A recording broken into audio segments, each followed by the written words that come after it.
about. So I get asked all the time, what boots do I personally use for casual, for hunting, hiking, working, standing all day, basically any purpose you can think of. People are curious what I personally use. And that doesn't mean that whatever I use is the best or the perfect product or best for everybody. But this is a unique case because when I was getting ready to do all the hunting for the year in the fall, late summer, one of the issues I have with this job that I do of having to cut apart all these boots and all these fun collaborations and trying all these boots is I never get a boot that's ever broken in enough to actually like rely on. Like I've got a few of them, but they're select few for select few purposes. And so when it came to getting a hiking boot for the hunting season where I had 3 or 4 hunts and a lot of time on the trails, this almost happened accidentally because I didn't have like any boots. I was like, that's my go-to hunting boot.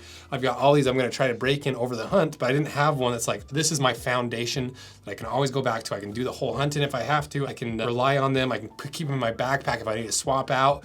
And so without even thinking about planning this video, my brother and I sat down and was like, what boots do we buy for this hunting season? You know, like what are we gonna use? Mugs are back in stock, or at least for a limited time. There's only 400 available. Squirrel's being very generous and opening this back up for this amount and this quantity. So get them before they're gone. Here's a sizing guide below and any other information you need about the mugs, I'll put in the description. And I designed these with Squirrel to make the perfect winter sneaker. No obvious shearling popping out, a covert version of a shearling line sneaker that's kind of like Uggs, but not quite as atrocious to wear, a little bit more acceptable, a little bit more manly Uggs mugs. So check them out below. So what was I actually looking for in my perfect hiking boot for the 2023 hunting season in central to southern Utah? Well, I wanted a capable boot that was not just light and comfortable, but could actually handle the trails anywhere from like late summer to early winter. I wanted a boot that I could fall back on at any time if my feet were getting sore, if I was doing a serious hike from the day before, breaking in a pair of boots, and I needed something that I knew was not gonna progress the damage I was doing to my feet. I also didn't want it to be a really hot insulated boot. I wanted a nice wide toe box for comfort. I wanted a fairly low drop to stretch my calves out after wearing a really high heeled boot.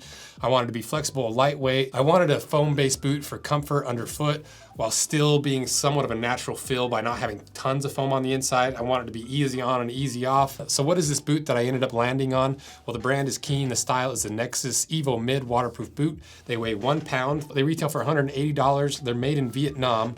And the way that Keen positions this boot is meet the light and fast version of our iconic hiker, room for your toes comfort with toe protection, now with running shoe feel and waterproof engineered knit. If you want a pair of these, be sure to check them out via the link in my description. So let's start going through this boot and what I really liked and what did not quite work for me.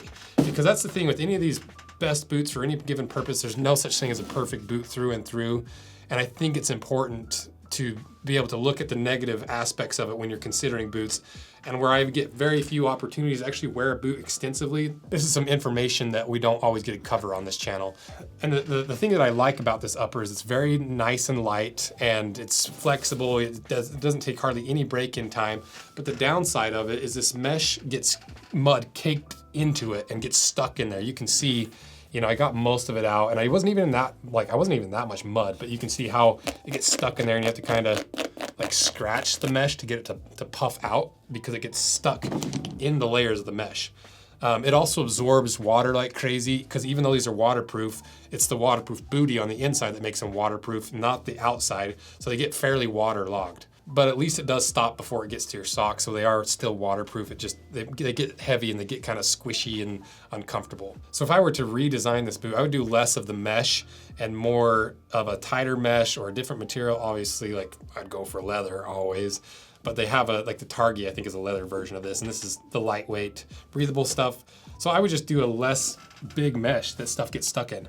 But keep in mind that that's me looking for the negative aspects. It didn't necessarily affect the boot enough that it's a complaint, but it is something to consider. And then if we look at the inside of this boot, this is their Keen dry lining, and you know it's very similar to all these herringbones water wicking linings. I don't know if it actually works, if it actually wicks moisture. It's hard to tell anecdotally. It's hard to tell if there's a difference between all these different versions of this fabric on the market. So to me, I just kind of classify it as a typical fabric lining, maybe with a little bit of extra benefit to it, but I don't put a whole lot of stock into it. But the one thing I do like is they have this little heel bar or heel lock around your heel. It's a little extra pad, and it does actually keep my heel seated more because I have really skinny feet and ankles, so I get a ton of heel slip initially, and that does lock your heel in. And as for the insole, just a typical insole. It says it has some antimicrobial features and benefits to it, but you know, it's a synthetic at the end of the day, and they always kind of smell. And these definitely do smell. You know, they definitely been hiked in. But then obviously the waterproof lining is sandwiched in between that lining and the outer of the boot. This being a waterproof boot has its pros and cons. And one of the issues I had with this is it is technically a boot, you know, it's high, but the tongue gusset doesn't go any higher than like their lower top version of this, and it stops at that little pivot point right there. And so for me, when I need a waterproof boot for hunting and hiking and stuff like this, it's not just little raindrops on the toe. I don't want it sinking in. And it's not even like little teeny creeks that I'm walking through. Usually it's like drenched scrub and like oak brush and sagebrush, to where unless your boot is waterproof up a little bit higher, your boot's gonna be drenched on the inside. And that's exactly what happened with this boot. Because it is a lower top boot, even though it is waterproof, all that water in my socks and on my pants would just slowly work its way in, and even hitting a little bit of brush where water kind of falls on the boot, it still seeps in through that little tongue gusset. So even though they are waterproof, they're not, I don't personally depend on the waterproofness of them, because every time I've worn them in wet conditions, the whole boot was soaked and they take forever to dry. So ideally for me, for this intended purpose, because I think this is more of a light duty hike boot, you know, like I definitely put it through its paces and above what it was intended for. But I would like this boot to be a couple inches taller. Just bring that tongue gusset a little bit higher, so that you can actually have some of the waterproofness around the ankle instead of it stopping so low. I would like just a little bit higher version of that. And then we get to the real meat of this, and where, to me, this boot really, really shines, and why I like it above a lot of the other boots that are similar to this, even within the Keen line. And it's the foam midsole, because it's a fairly soft foam. It's a 40 Shore A on the outside, but on the inside it's like a 20 Shore A. So it's a really soft foam, and it's not a giant foam midsole, even though from the outside you're like, wow, it's like 2 inches of foam.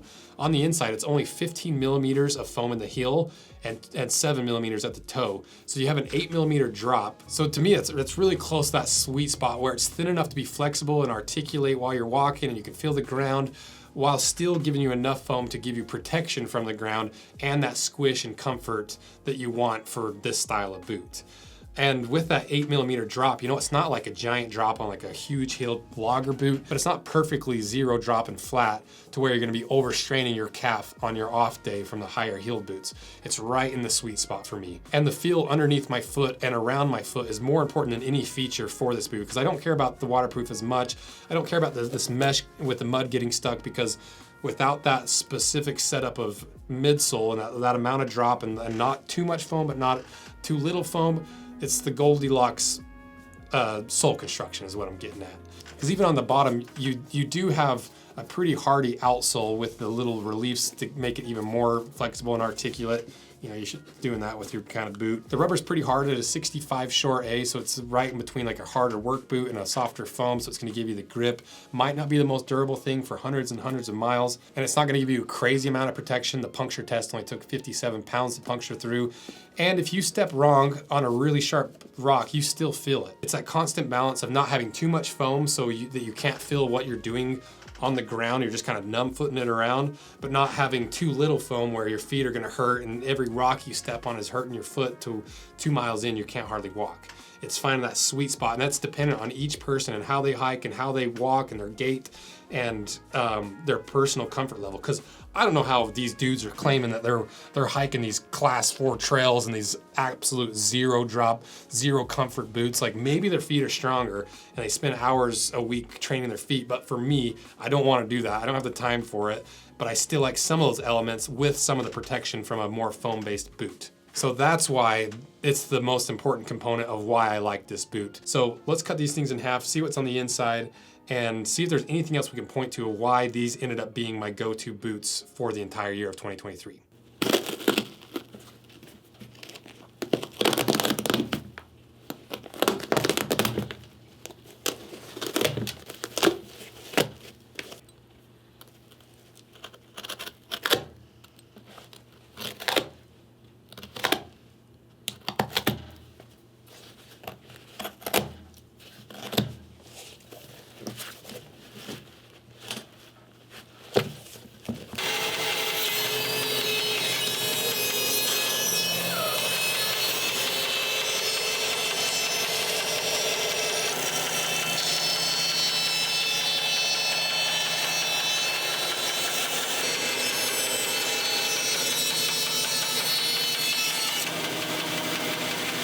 All right, we got them cut in half, so let's see what's inside.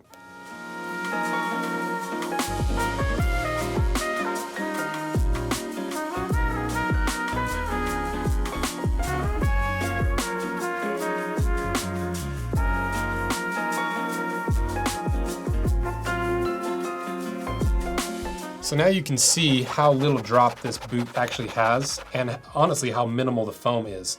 It doesn't have a shank on the inside. It's just a very simple, flexible, lightweight shoe or boot. And overall, a big part of why I chose this boot was because it does a few things that usually you can only find in one aspect in one boot, but not all of them. Like not being super hot, having a nice wide toe box, low drop, but not zero drop, less foam, but not zero foam, flexible, lightweight, easy on, easy off, very low risk when it comes to breaking in. So all that wrapped up into one, that's why I ended up almost inadvertently, because I didn't plan this video before. I wasn't like, oh, I'm gonna choose one boot and I'm gonna wear it on all the hunts and all the do a video on it. It just happened, and then I was like, that's a good idea for a nice, easy video as we go through the break, because we're taking time off through the holidays, so we gotta bank up a bunch of these videos. And I think this is a valuable resource for people who are looking for a very similar style of boot for a similar purpose. And I think this fits it really well. So let me know what you think of my choice of my go-to hiking boot for the year. And if there's a boot that you think does the same thing but better, if you want a pair of these, be sure to check them out via the link in my description. And thank you guys for everything you do that makes this possible. It's really fun to do, and it's cool to be able to actually wear some boots for an extended period of time to give a really in-depth review of why I like certain things. Because it's something I don't get to do very often. So thank you guys. See ya.